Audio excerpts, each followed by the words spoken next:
Assalamualaikum warahmatullahi wabarakatuh. Gimana kabar kamu? Jadi kita akan bahas tentang hal yang penting banget. Namun beberapa orang sering lupa bahwa ini adalah hal yang penting dalam proses menerima diri dan mencintai diri sendiri. Lingkungan.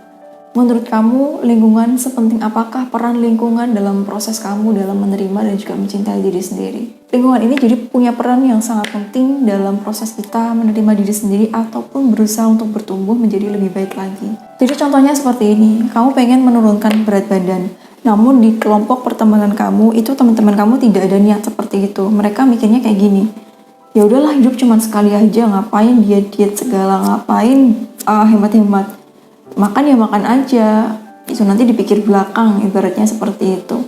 Maka usaha kamu untuk diet itu akan lebih double-double. Yang pertama adalah menahan godaan dari nafsu diri sendiri, ditambah dengan godaan dari teman-teman, apalagi jika itu teman dekat. Akan ada rasa biasanya, akan ada rasa sungkan lah, akan ada rasa nanti aku nolak dia nggak enak, dan sebagainya. Nanti gimana kalau aku nolak dia dan dia marah, terus kita nggak temenan dan sebagainya, itu maksudnya. Contoh merokok. Ada anak laki-laki yang memutuskan untuk tidak merokok, namun teman-teman di sekitar dia itu pada ngerokok semua, sehingga dia dihasut teman-temannya buat ngerokok juga. Kemudian teman-temannya itu bilang kalau nggak ngerokok keren, kalau ngerokok itu keren, kalau kamu nggak berani berarti kamu nggak keren, kalau misalnya kamu nggak berani ngerokok berarti kamu cupu dan sebagainya. Hingga akhirnya hasutan-hasutan ini yang bisa membuat seseorang yang tidak punya pendidikan kuat akhirnya ngikut ke lingkungan yang negatif juga. Jadi bagus kalau lingkungannya positif. Kalau tidak, kalau seperti ini, bagaimana? Dalam hal mencintai diri sendiri juga seperti itu. Kita berproses untuk mencintai diri, kita berproses untuk menerima diri kita sendiri. Dalam proses ini kan kita masih bertahap ya. Kemudian dalam tahapan yang kita lakukan, itu lingkungan di sekitar kita. Ketika contoh misalkan mencintai diri sendiri itu adalah olahraga. Oke, aku sekarang harus sehat, aku harus olahraga karena aku mencintai diri aku sendiri. Kemudian ketika olahraga, kadang-kala di lingkungan sekitar itu juga ada celutukan seperti ini. Cie olahraga, tumben olahraga, ngapain kamu olahraga? Gak ada gunanya juga, mendingan enakan tidur, enakan makan, gak capek kamu bla bla bla.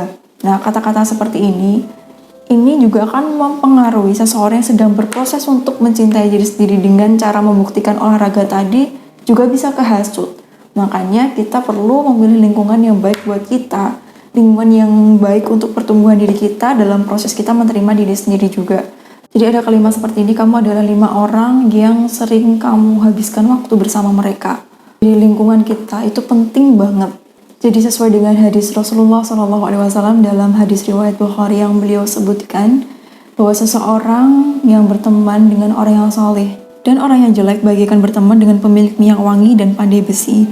Pemilik minyak wangi tidak akan merugikanmu, engkau bisa membeli minyak wangi darinya atau minimal engkau mendapat baunya. Adapun berteman dengan pandai besi, jika engkau tidak mendapati badan atau pakaianmu hangus terbakar, minimal engkau mendapat baunya yang tidak enak.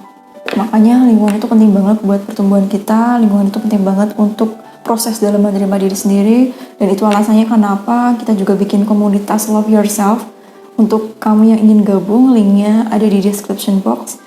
Karena apa? Kita perlu bersama-sama dengan orang-orang yang mau berproses untuk mencintai dirinya, mau berproses untuk menjadi lebih baik bersama dengan orang-orang yang punya tujuan yang sama.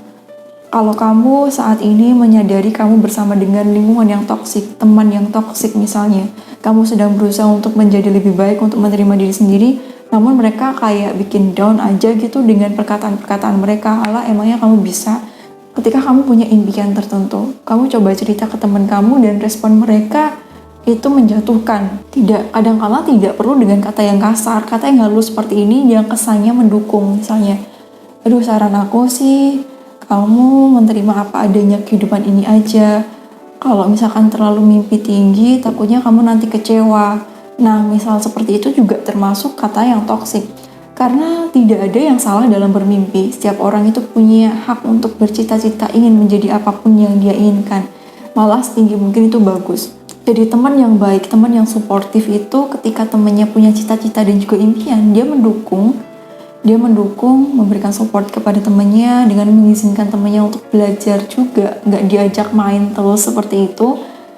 Dan menjadikan alasan, misalnya nih, soalnya ada yang kayak gini juga, ngajak nongkrong sama temennya misalnya sedang berusaha buat belajar keras karena dia pengen masuk PTN yang dia inginkan nih misalnya, kemudian dia ngajak temennya tadi buat main, ayolah kita main dulu, kamu belajar serius amat sih, ayo kita keluar dulu misalnya seperti itu. Terus kemudian ketika temennya yang punya niat buat ke PTN tadi menolak karena dia belajar, dia langsung pundung dan bilang, oke, kamu gak mau ya sama aku lagi ya, kamu gak mau keluar sama aku, kok kamu gitu sih. Nah itu juga termasuk salah satu teman yang toksik, karena teman yang mendukung itu dia akan mengerti, oh oke, temanku sekarang sedang berusaha nih buat ngejar masuk PTN, aku semangatin dia, semangat ya belajarnya, nanti kalau kamu masuk PTN bla bla bla seperti ini, kayak gitu misalnya, ayo kamu pasti bisa, dan lain sebagainya. Jadi contohnya seperti itu. Barangkali kamu punya temen yang kesannya dia baik, namun dengan kata-kata yang membuat kamu down, kayak tadi ya, punya impian, kemudian temen kamu bilang kayak ya udah sih realistis aja, daripada nanti kamu kecewa, mendingan biasa-biasa aja, realistis aja kayak gitu. Bukan seperti itu caranya. Jadi kesimpulannya, lingkungan itu sangat penting dalam penerimaan dan juga proses kita dalam mencintai diri sendiri. Pilih lingkungan yang terbaik buat diri kamu, untuk pertumbuhan kamu, dan untuk kebahagiaan kamu. Jadi ibaratnya juga seperti ini, ketika kamu punya barang berharga, barang yang kamu cintai, kamu pasti naruh barang itu di tempat yang spesial, di tempat yang bagus, di tempat yang baik kan. Gak mungkin kamu naruh dia di tempat sampah, gak mungkin kamu naruh dia di tempat kotor, gak mungkin kamu naruh dia di sembarang tempat. Seperti itu. Gitu juga kalau kamu cinta sama diri sendiri. Jadi seperti itu ya. Cinta diri kamu dengan memberikan tempat yang terbaik untuk diri kamu. Karena kadang-kala kita tidak bisa memastikan diri kita itu sekuat apa untuk menghadapi lingkungan yang toksik. Daripada memberikan PR kepada diri sendiri untuk melawan, mendingan kita menghindar dulu dan memindahkan diri ke lingkungan yang lebih baik. Seperti itu, semoga video ini bermanfaat, dan jika kamu ingin gabung ke komunitas, silakan klik link yang udah aku letakkan di description box. Kemudian lagi, jika kamu punya cerita tentang kehidupan, entah pengalaman pribadi ataupun dari teman kamu misalnya, yang pengen dibacakan di @live di bagian baru kami cerita kehidupan untuk memberikan inspirasi dan pembelajaran bagi teman-teman yang nonton, silakan kamu email di email yang aku taruh di description box juga. Dan satu lagi, jika ada perasaan mengganggu di hati kamu, jangan sungkan-sungkan buat cerita.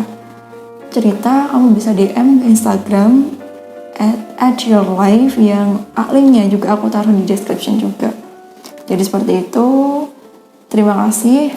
Sampai jumpa di next video bersama aku Devi Puspita. Wassalamualaikum warahmatullahi wabarakatuh.